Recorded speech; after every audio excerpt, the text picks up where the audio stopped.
Hello everybody and welcome. In this video I'm going to show you how to check for software updates for your speaker SOUNDCORE Motion 300.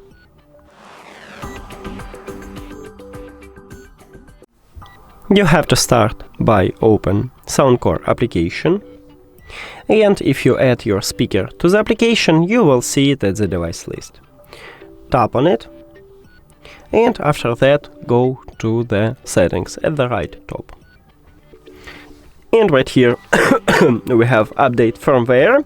Firmware is the same as software, so you just click on it and it check for updates, and it said that I have the last software version. If you haven't, right here at the bottom you will see a button download. You just click on it and then it will change to install, and you click on the install and wait until it install update for you. And that's it. Thank you for watching this video. If you found it helpful, please consider subscribing to the channel and leave the like on the video. See you later.